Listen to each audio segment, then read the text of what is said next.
Hello everyone. ਅੱਜ ਅਸੀਂ ਆਪਣਾ ਨੈਕਸਟ ਟੌਪਿਕ ਜਿਹੜਾ ਕਰਨ ਜਾ ਰਹੇ ਹਾਂ ਈ ਬਿਜ਼ਨਸ ਦਾ ਚੈਪਟਰ ਹੈ ਜੀ introduction to ecommerce class +2 Punjab school education board. Next topic ਹੈ ਆਪਣਾ ਪ੍ਰੋਕਸੀ ਸਰਵਿਸਿਜ਼। ਪ੍ਰੋਕਸੀ ਸਰਵਿਸਿਜ਼ ਉਹ ਕਿਹੜੀਆਂ ਸਰਵਿਸਿਜ਼ ਨੇ ਜਿਹਦੇ ਥਰੂ ਕੋਈ ਵੀ ਜਿਹੜਾ ਇਹ ਕਹ ਲਓ ਵੀ ਦੋ ਪਰਸਨ ਪ੍ਰੋਕਸੀ ਸਰਵਿਸਿਜ਼ ਜਿਹੜੇ ਆ ਇਹ ਪ੍ਰੋਕਸੀ ਸਰਵਰਸ ਨੇ ਜਿਹੜੇ ਕਿ ਇੱਕ ਲਿੰਕ ਦਾ ਕੰਮ ਕਰਦੇ ਆ, ਇੱਕ ਲਿੰਕ ਦਾ ਕੰਮ ਕਰਦੇ ਆ ਕਿ ਇੰਟਰਨੈਟ ਸਰਵਰ ਦੇ ਵਿੱਚ ਤੇ ਕਲਾਇੰਟ ਵਰਕ ਸਟੇਸ਼ਨ ਦੇ ਵਿੱਚ। ਇੰਟਰਨੈਟ ਸਰਵਰਸ ਉਹ ਜਗ੍ਹਾ ਹੈ ਜਿੱਥੋਂ ਕਿ ਸੈਂਟਰਲ ਵੈਬ ਸਰਵਰ ਤੁਸੀਂ ਕਹਿ ਸਕਦੇ ਹੋ, ਜਿੱਥੋਂ ਸਾਰਾ ਦਾ ਸਾਰਾ ਇੰਟਰਨੈਟ ਜਿਹੜਾ ਕੋਈ ਵੀ ਇਨਫੋਰਮੇਸ਼ਨ ਪ੍ਰੋਵਾਈਡ ਕੀਤੀ ਜਾ ਰਹੀ ਹੈ। ਸੋ ਜੇਕਰ ਡਾਇਰੈਕਟਲੀ ਕੋਈ ਵੀ ਕਲਾਇੰਟ, ਜਿਵੇਂ ਫੋਰ ਐਗਜ਼ਾਮਪਲ ਮੈਂ ਕੰਪਿਊਟਰ ਯੂਜ਼ ਕਰ ਰਿਹਾ, ਮੈਂ ਇੰਟਰਨੈਟ ਯੂਜ਼ ਕਰ ਰਿਹਾ, ਸੋ ਮੈਂ ਕਲਾਇੰਟ ਹੋਊਂਗਾ। ਜੇਕਰ ਕੋਈ ਵੀ ਕਲਾਇੰਟ ਇੰਟਰਨੈਟ ਤੋਂ ਕੋਈ ਚੀਜ਼ ਐਕਸੈਸ ਕਰਨ ਦੀ ਕੋਸ਼ਿਸ਼ ਕਰਦਾ ਹੈ ਨਾ, ਸਰਚ ਕਰਨ ਦੀ ਕੋਸ਼ਿਸ਼ ਕਰਦਾ ਹੈ, ਤੇ ਜ਼ਿਆਦਾ ਟ੍ਰੈਫਿਕ ਨਾ ਹੋਵੇ ਸੈਂਟਰਲ ਵੈਬ ਸਰਵਰ ਦੇ ਉੱਪਰ। ਸੋ ਟ੍ਰੈਫਿਕ ਨੂੰ ਕੰਟਰੋਲ ਕਰਨ ਦੇ ਲਈ ਉਹਨਾਂ ਨੇ ਪ੍ਰੋਕਸੀ ਸਰਵਰ ਜਿਹੜੇ ਆ ਯੂਜ਼ ਕੀਤੇ ਹੁੰਦੇ ਆ, ਜਿਹੜੇ ਕਿ ਸੈਂਟਰਲ ਵੈਬ ਸਰਵਰ ਯਾਨੀ ਇੰਟਰਨੈਟ ਸਰਵਰਸ ਦੇ ਵਿੱਚ ਤੇ ਕਲਾਇੰਟ ਵਰਕ ਸਟੇਸ਼ਨ ਦੇ ਵਿੱਚ ਜਿਹੜਾ ਹੈ ਉਹਨਾਂ ਦੇ ਦੋਨਾਂ ਦੇ ਵਿੱਚ ਇੱਕ ਲਿੰਕ ਦਾ ਕੰਮ ਕਰਦੇ ਆ। ਸੋ ਜਦੋਂ ਕੋਈ ਵੀ ਕਲਾਇੰਟ ਕੋਈ ਵੀ ਇਨਫੋਰਮੇਸ਼ਨ ਐਕਸੈਸ ਕਰਦਾ ਹੈ ਨਾ, ਉਹ ਇਨਫੋਰਮੇਸ਼ਨ ਕਿਹਦੇ ਕੋਲ ਜਾਂਦੀ ਆ? ਪ੍ਰੋਕਸੀ ਸਰਵਰਸ ਕੋਲ ਜਾਂਦੀ ਆ। ਪ੍ਰੋਕਸੀ ਸਰਵਰਸ ਜਿਹੜੇ ਆ ਉਹ ਇਹ ਚੀਜ਼ ਡਿਸਾਈਡ ਕਰਦੇ ਆ ਕਿ ਇਹਨੂੰ ਇਹ ਇਨਫੋਰਮੇਸ਼ਨ ਮੈਂ ਇੱਥੋਂ ਹੀ ਪ੍ਰੋਵਾਈਡ ਕਰਦਾ ਜਾਂ ਮੈਂ ਇਹ ਇਨਫੋਰਮੇਸ਼ਨ ਜਿਹੜੀ ਪ੍ਰੋਵਾਈਡ ਕਰਨ ਵਾਸਤੇ ਇਹਨੂੰ ਡਾਇਰੈਕਟਲੀ ਸੈਂਟਰਲ ਵੈਬ ਸਰਵਰ 'ਤੇ ਭੇਜ ਦੇਵਾਂ।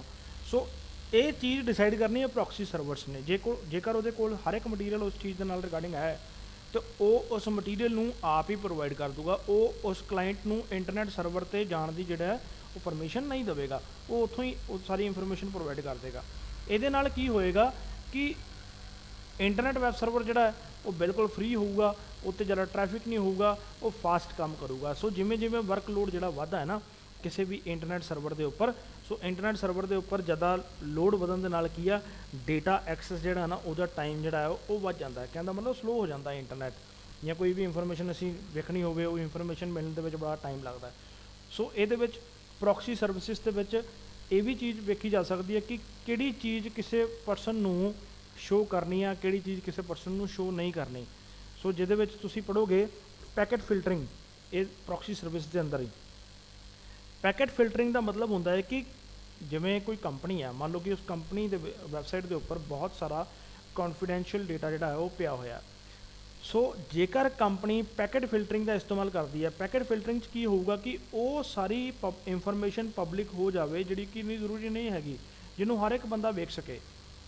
ਤੇ ਜੇਕਰ ਕੋਈ ਇਨਫੋਰਮੇਸ਼ਨ ਬੜੀ ਕੌਨਫੀਡੈਂਸ਼ੀਅਲ ਆ ਤੇ ਉਹਨਾਂ ਨੇ ਜੇਕਰ ਪੈਕੇਟ ਫਿਲਟਰਿੰਗ ਜਿਹੜੀ ਯੂਜ਼ ਕੀਤੀ ਹੈ, ਇਹਦਾ ਮਤਲਬ ਇਹ ਹੈ ਕਿ ਉਹਨਾਂ ਦੇ ਐਮਪਲੋਈਜ਼ ਉਸ ਇਨਫੋਰਮੇਸ਼ਨ ਨੂੰ ਨਹੀਂ ਐਕਸੈਸ ਕਰ ਸਕਦੇ, ਜਿਹੜੀ ਕਿ ਕੌਨਫੀਡੈਂਸ਼ੀਅਲ ਡੇਟਾ ਹੈ ਜਿਹੜਾ ਉਹਨੂੰ ਨਹੀਂ ਐਕਸੈਸ ਕਰ ਸਕਣਗੇ। ਕਿਉਂਕਿ ਇਸ ਕਰਕੇ ਨਹੀਂ ਐਕਸੈਸ ਕਰ ਸਕਣਗੇ ਕਿਉਂਕਿ ਪ੍ਰੋਕਸੀ ਸਰਵਰਸ ਨੇ ਤੁਹਾਨੂੰ ਪਰਮਿਸ਼ਨ ਨਹੀਂ ਦੇਣੀ ਉਸ ਡੇਟਾ ਨੂੰ ਐਕਸੈਸ ਕਰਨ ਵਾਸਤੇ। ਇਹ ਹੈ ਜੀ ਪੈਕੇਟ ਫਿਲਟਰਿੰਗ, ਜਿਹਦੇ ਵਿੱਚ ਤੁਸੀਂ ਡਿਸਾਈਡ ਕਰਦੇ ਹੋ ਕਿ ਤੁਸੀਂ ਕਿਹੜਾ ਡੇਟਾ ਸ਼ੋਅ ਕਰਨਾ ਹੈ ਪਬਲਿਕ ਨੂੰ, ਕਿਹੜਾ ਡੇਟਾ ਨਹੀਂ ਸ਼ੋਅ ਕਰਨਾ ਪਬਲਿਕ ਨੂੰ।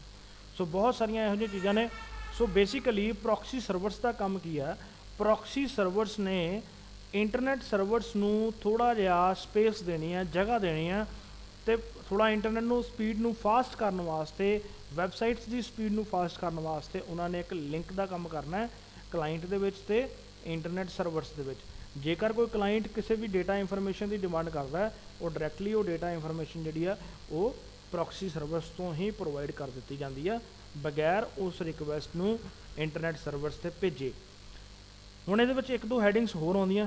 Proxy servers also provide caching services. ਹੁਣ ਇਹ ਕੈਚਿੰਗ ਸਰਵਿਸਿਜ਼ ਕੀ ਹੈਗੀਆਂ?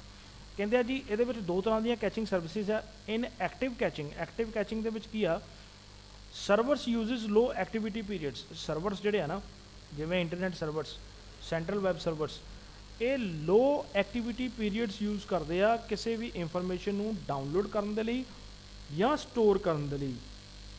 ਕਿਹੜੇ? ਜਿਹੜੇ ਕਿ ਰਿਕੁਐਸਟ ਕੀਤੇ ਆ ਕਿੰਨੇ? ਨੈਟਵਰਕ ਯੂਜ਼ਰ ਨੇ, ਕਲਾਇੰਟ ਨੇ। ਜਿਹੜੇ ਕਿ ਕਲਾਇੰਟ ਨੇ ਰਿਕੁਐਸਟ ਕੀਤੇ ਆ ਉਹਨਾਂ ਡਾਕੂਮੈਂਟਸ ਨੂੰ ਡਾਊਨਲੋਡ ਕਰਨ ਲਈ, ਸਟੋਰ ਕਰਨ ਲਈ ਲੋ ਐਕਟੀਵਿਟੀ ਪੀਰੀਅਡਸ ਜਿਹੜੇ ਆ ਯੂਜ਼ ਕਰਦੀ ਆ, ਉਹਨੂੰ ਆਪਾਂ ਕਹਿੰਦੇ ਨੇ ਐਕਟਿਵ ਕੈਚਿੰਗ। ਨੈਕਸਟ ਆ ਜਾਂਦਾ ਜੀ ਇਹਦੇ ਵਿੱਚ ਪੈਸਿਵ ਕੈਚਿੰਗ।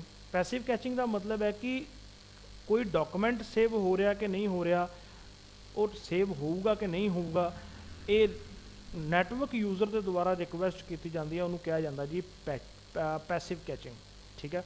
ਸੋ ਪ੍ਰੋਕਸੀ ਸਰਵਿਸਿਜ਼ ਬੇਸਿਕਲੀ ਕਾਹਦੇ ਵਾਸਤੇ ਬਣਾਏ ਗਏ ਆ, ਤਾਂ ਕਿ ਯੂਜ਼ਰਸ ਦਾ ਜੋ ਵੀ ਐਕਸੈਸ ਕਰਨ ਦਾ ਜਿੱਦਾਂ ਵੇ ਆ, ਜਾਂ ਕਹਿ ਲਓ ਇੰਟਰਨੈਟ ਐਕਸੈਸ ਕਰਨ ਦੀ ਜਿਹੜੀ ਸਪੀਡ ਆ, ਜਿਹੜੀ ਉਸ ਚੀਜ਼ ਨੂੰ ਇੰਪਰੂਵ ਕਰਨ ਦੇ ਲਈ ਉਹ ਬੇਸਿਕਲੀ ਪ੍ਰੋਕਸੀ ਸਰਵਰਸ ਜਿਹੜੇ ਆ ਯੂਜ਼ ਕਰਦੇ ਆ। ਸੋ ਇਹ ਬਹੁਤ ਸਾਰਾ ਡੇਟਾ ਜਿਹੜਾ ਪ੍ਰੋਸੈਸ ਕਰਦੇ ਆ, ਬਹੁਤ ਸਾਰਾ ਸਮਾਂ ਜਿਹੜਾ ਹੈ ਕਿਸੇ ਵੀ ਯੂਜ਼ਰ ਦਾ ਬਚਾਉਂਦੇ ਆ। ਸੋ ਇਹ ਹੈ ਜੀ ਪ੍ਰੋਕਸੀ ਸਰਵਰਸ। ਮੈਂ ਆਸ ਕਰਦਾ ਕਿ ਤੁਹਾਨੂੰ ਇਹ ਬਿਲਕੁਲ ਅੱਛੇ ਤਰੀਕੇ ਦੇ ਨਾਲ ਸਮਝ ਲੱਗੀ ਹੋਏਗੀ। ਬਿਲਕੁਲ ਛੋਟਾ ਜਿਹਾ ਟੌਪਿਕ ਹੈ, 2 ਜਾਂ 4 ਨੰਬਰ ਦੇ ਵਿੱਚ ਜਿਹੜਾ ਕਈ ਵਾਰੀ ਐਗਜ਼ਾਮ ਦੇ ਵਿੱਚ ਜਿਹੜਾ ਪੁੱਛਿਆ ਜਾਂਦਾ ਹੈ।